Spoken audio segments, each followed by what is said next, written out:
Bonjour, dans cette vidéo, nous allons nous intéresser aux dérivées d'ordre n. Qu'est-ce que c'est? Bien, lorsqu'on a une fonction f qui est dérivable, que l'on dérive, on obtient une fonction f'. Cette fonction f' peut elle-même être dérivable. Et si on la dérive, on obtient une nouvelle fonction, que l'on note f seconde, c'est f''. Et cette nouvelle fonction f seconde peut elle-même être dérivable. Et ainsi de suite. Il faut être un petit peu précis. Soit f une fonction de i dans R où i est un intervalle. Vous vous rappelez que lorsqu'on dérive, on ne peut pas se mettre aux extrémités de l'intervalle. Donc on demande que l'intervalle soit ouvert pour que cet intervalle n'ait pas d'extrémité. C'est-à-dire que i est égal à l'intérieur de i. C'est un intervalle sans extrémité. Eh bien, si f est dérivable,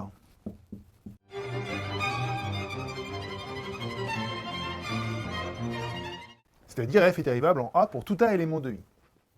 Donc si f est dérivable, eh bien, f' est une fonction de i dans R.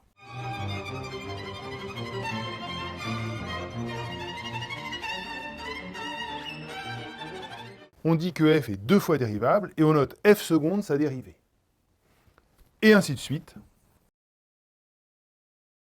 On note f tierce, ou alors f avec un petit 3 entre parenthèses, la dérivée troisième, f quatrième, la dérivée quatrième, etc.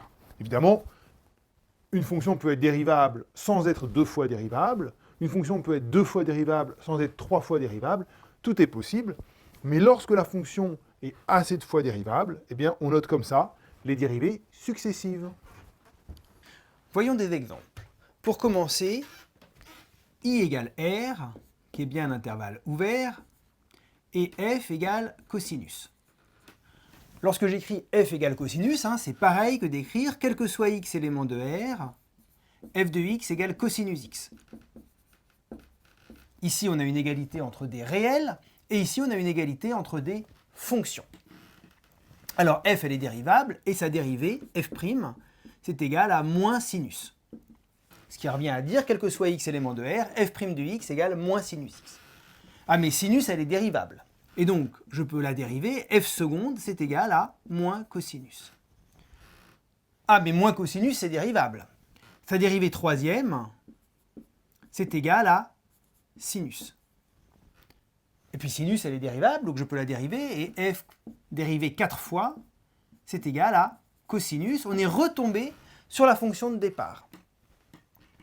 Et donc, eh bien, là, à ce moment-là, je peux écrire que la dérivée 4kème, c'est égal à f, c'est égal à cosinus. La dérivée 4k plus unième, c'est égal à moins sinus.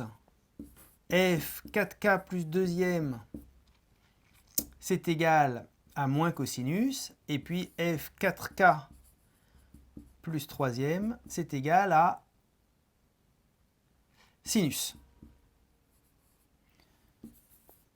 Quel que soit k, élément de n. Voilà un exemple de fonction qui est indéfiniment dérivable. On peut la dériver autant de fois qu'on veut, et on peut calculer toutes ces dérivées successives.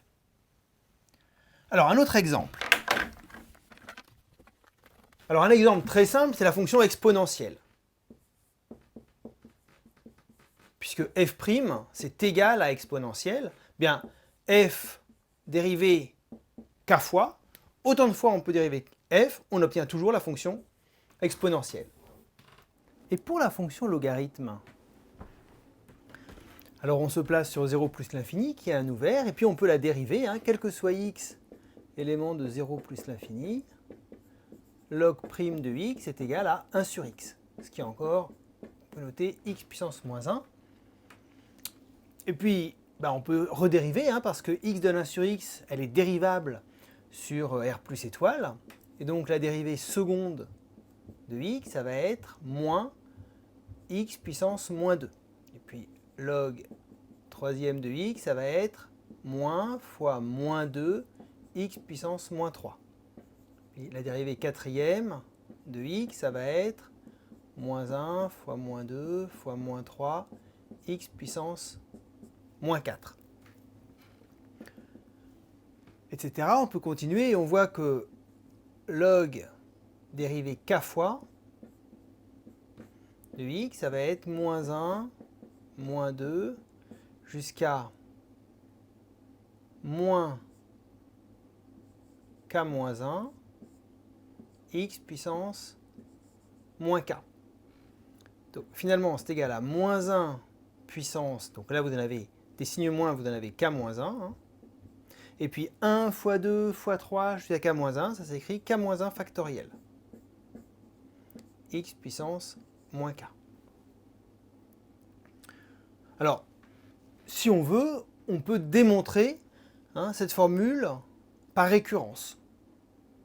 Eh bien, allons-y. Je note pk, la proposition, quel que soit x, élément de 0 plus l'infini,